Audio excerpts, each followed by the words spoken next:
quand on voit le monde patriarcal dans lequel on vit, c'est normal qu'en fait on continue à avoir autant de violences conjugales. Quand je vois la façon dont les députés se comportent à l'égard des femmes, moi je ne suis pas surprise qu'on continue à avoir encore des violences conjugales. Nous abordons des sujets qui sont extrêmement sérieux pour les Français, Mayotte et le logement.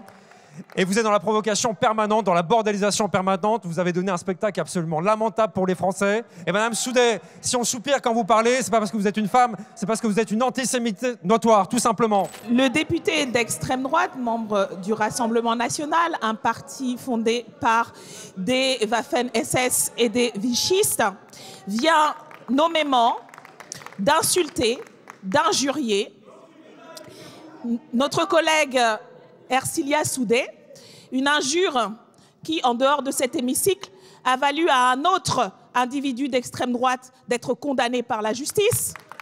Et donc,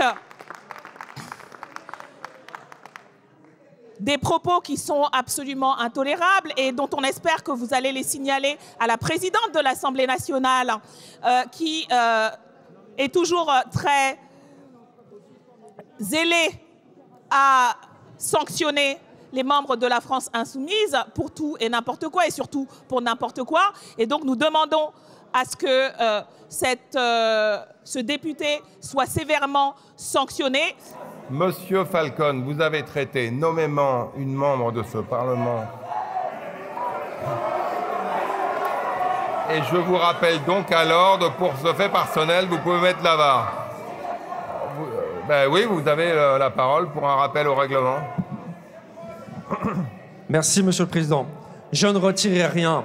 Prenez tout ce que j'ai. Prenez toutes mes indemnités, ça n'a aucune importance. Toute la France sait ce que vous êtes. Je sais d'où je viens, madame. Et vous êtes une insulte à notre pays. Vous êtes une insulte à la mémoire de notre... Mesdames et messieurs les députés, je vous demande de regagner votre place. Non, non, je fais sortir personne. Je vous demande de reprendre vos places pour qu'on puisse poursuivre l'examen. Ben oui, je sais, je vois. Tout au long de cette journée, la France insoumise n'a eu de cesse que de faire des invectives, que de jouer sur l'obstruction, que de faire un cinéma lamentable, qui est une honte pour la démocratie et pour le fonctionnement de cet hémicycle. L'image que vous avez donnée rejaillit sur tous les députés de cet hémicycle, en ne cherchant qu'une chose, éviter qu'on puisse avoir un débat sur le fond. Nous ne participerons pas à la prolongation de cette mascarade. Vous avez voulu éviter qu'on puisse travailler pour les Français. Vous avez voulu éviter qu'on puisse avoir des débats sur le fond. Vous en porterez la responsabilité. Nous retirons la totalité des textes qui ont fait cette niche parlementaire. C'est lamentable ce que vous avez fait pendant cette journée.